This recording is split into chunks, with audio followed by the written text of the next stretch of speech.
Alhamdulillah nahmaduhu wa nasta'inuhu wa nastaghfiruh wa natubu ilaih wa na'udzu billahi min shururi anfusina wa min sayyiati a'malina may yahdihillahu fala mudilla lahu wa may yudlil fala hadiya lahu.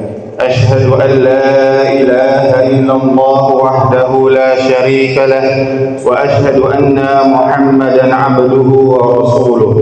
Allahumma salli wa sallim wa barik ala nabiyyina Muhammadin wa ala alihi wa ashabihi ajma'in. Amma ba'd. Ayuhal hadirun rahimani wa rahimakumullah.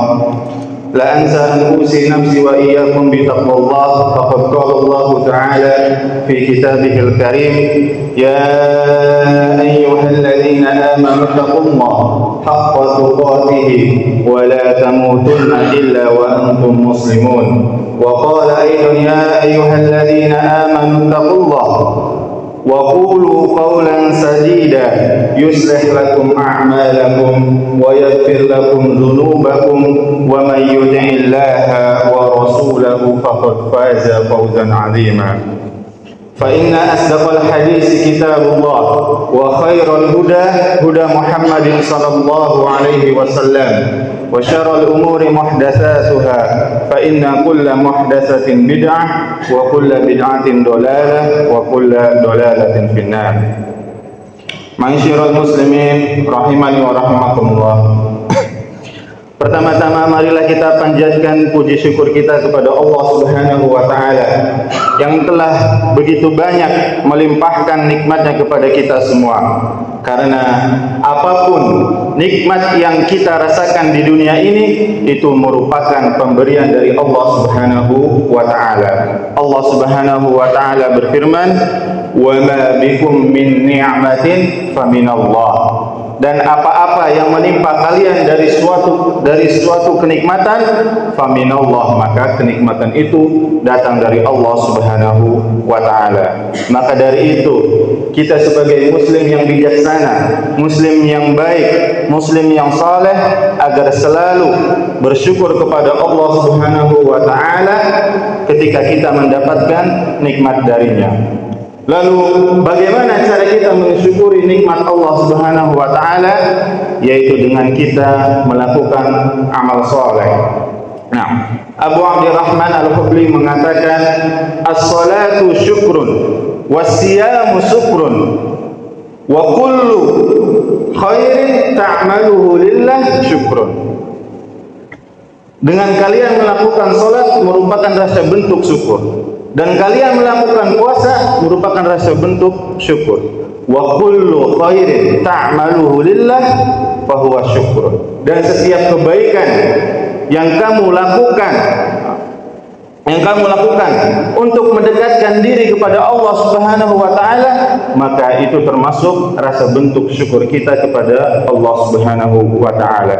Maka sebagaimana mestinya kita diberikan nikmat kesehatan, nikmat yang lainnya yang begitu banyak, maka kita gunakan nikmat yang Allah berikan ini untuk mendekatkan diri kepada Allah Subhanahu wa taala dengan melakukan banyak amal saleh. Dan ada salah satu perkataan ulama mengatakan, wa kullu ni'matin la tuqarribuka minallah fa hiya baliyah.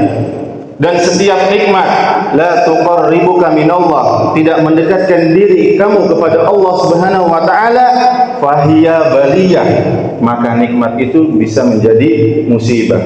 Karena setiap nikmat yang kita gunakan untuk kehidupan sehari-hari itu kelak akan dihisab di hari kiamat nanti. Ma'asyiral muslimin rahimani wa rahimakumullah. Salawat beserta salam semoga Allah limpah curahkan kepada baginda kita, junjungan kita, yakni habibina wa syafi'ina wa maulana Muhammad sallallahu alaihi wasallam.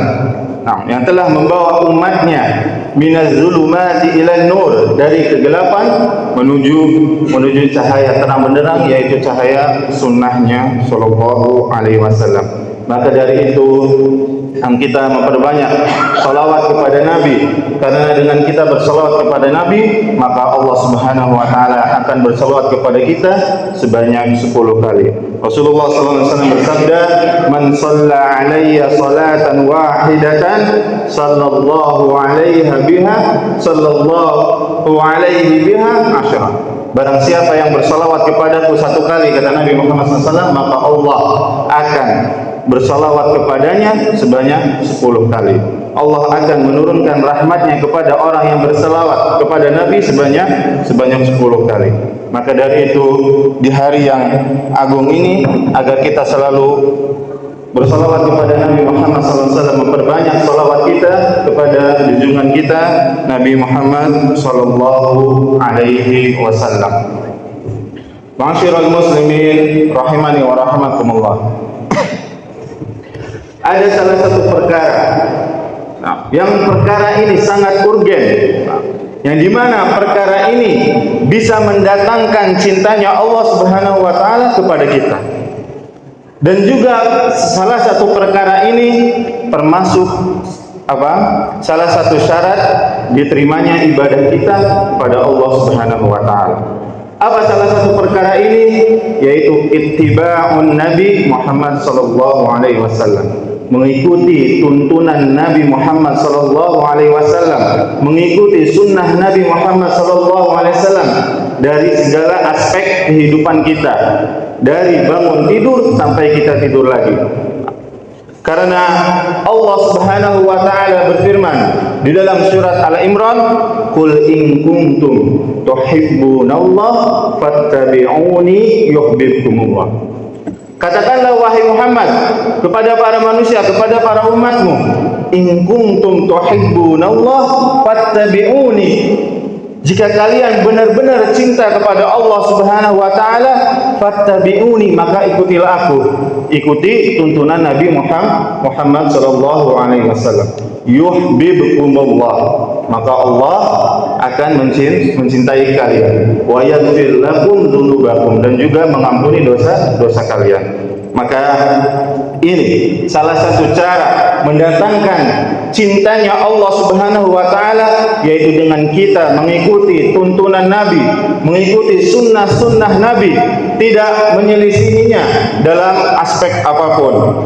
Dan Imam Ibnu Katsir di dalam tafsirnya mengatakan, barang siapa yang mengaku-ngaku cinta kepada Allah Subhanahu wa taala wa laisa 'ala tariqatil Muhammadiyah fa innahu kadzibun fi da'wah.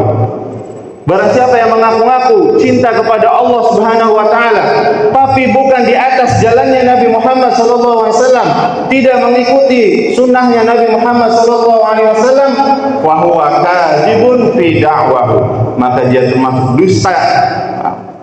Maka dia termasuk seorang yang pendusta di dalam pengakuannya.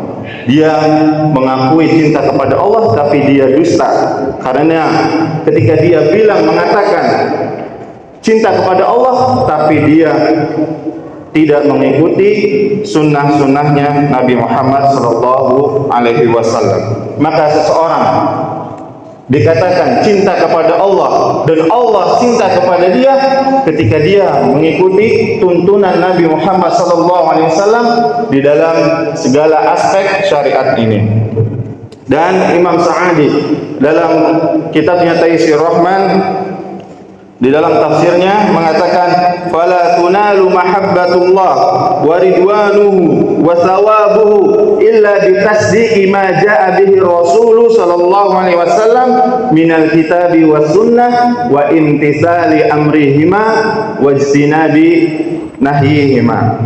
Maka tidak didapatkan cintanya Allah Subhanahu wa taala dan ridhonya Allah Subhanahu wa taala dan pahalanya Allah dari Allah Subhanahu wa taala kecuali dengan meyakini, dengan mengikuti apa-apa yang datang dari Rasulullah SAW, baik itu dari Al-Quran maupun dari As-Sunnah, dan juga mengikuti perintah-perintahnya dan menjauhi larangan-larangannya. Maka ini bentuk pure, yang murni, yang nyata, seseorang yang mengatakan aku cinta kepada Allah dan dia juga harus berada di atas jalan sunnah Nabi Muhammad sallallahu alaihi wasallam.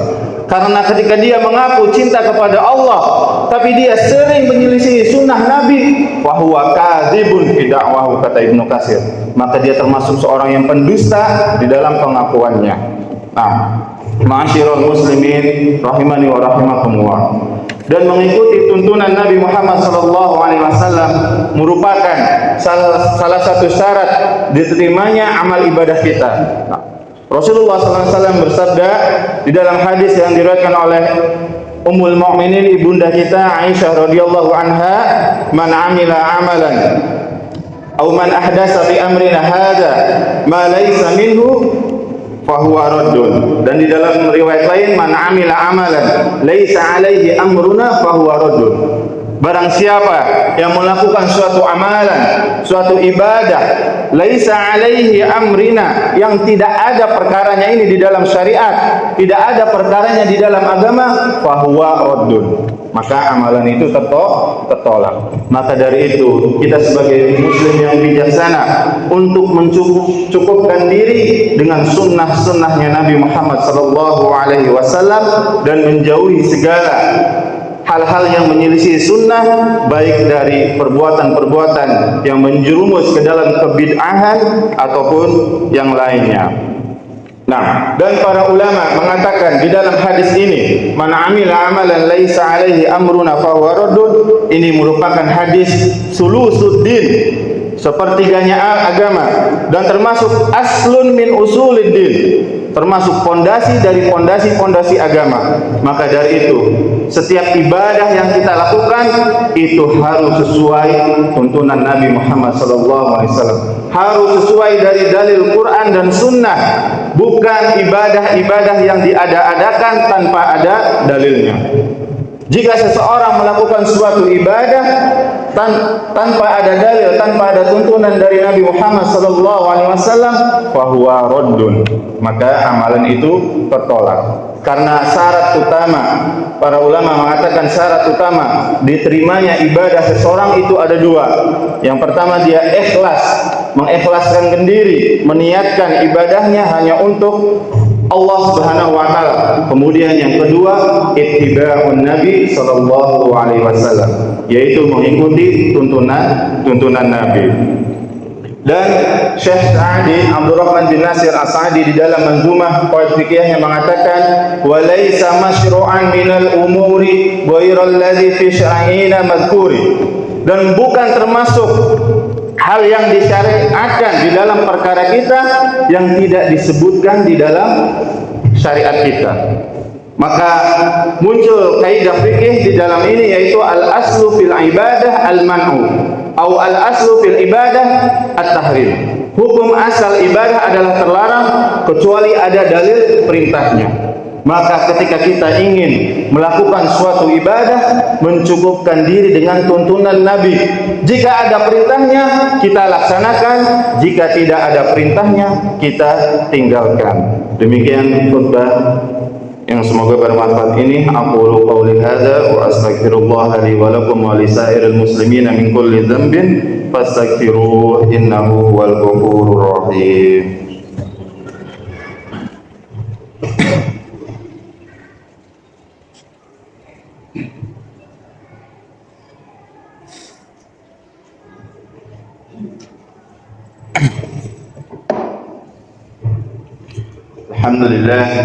Alhamdulillah hamdan katsiran thayyiban mubarakan fih kama yuhibbu rabbuna wa yarda.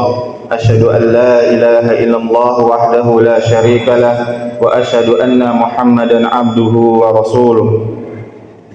Qala Allah Ta'ala, ya ayyuhalladzina amanu taqullaha wa tanzur nafsum ma qaddamat lighad wattaqullaha innallaha khabirum bima ta'malun. Ibadallah, innallaha amarna bis salati wassalam وقال في كتابه الكريم إن الله وملائكته يصلون على النبي يا أيها الذين آمنوا صلوا عليه وسلموا تسليما اللهم صل على محمد وعلى آل محمد كما صليت على آل إبراهيم وعلى آل إبراهيم إنك حميد مجيد آمين آمين يا مجيب السائلين اللهم اغفر للمسلمين والمسلمات والمؤمنين والمؤمنات الأحياء منهم والأموات إنك سميع قريب مجيب دعوات ويا قاضي الحاجات اللهم انصر إخواننا المسلمين المستضعفين المظلومين في فلسطين اللهم انصر إخواننا المسلمين المستضعفين المظلومين في فلسطين اللهم انصر إخواننا المسلمين المستضعفين المظلومين في السودان وفي كل مكان اللهم أهلك اليهود والكافرين وأعداء المسلمين اللهم يا مقلب القلوب ثبت قلوبنا على دينك اللهم يا مقلب القلوب ثبت قلوبنا على دينك اللهم يا مصرف القلوب صرف قلوبنا على طاعتك ربنا ظلمنا أنفسنا وإن لم تغفر لنا وترحمنا لنكونن من الخاسرين ربنا آتنا في الدنيا حسنة وفي الآخرة حسنة وقنا عذاب النار وقنا عذاب النار آمين آمين يا رب العالمين صلى الله على نبينا محمد وآخر دعوانا الحمد لله رب العالمين أقيموا الصلاة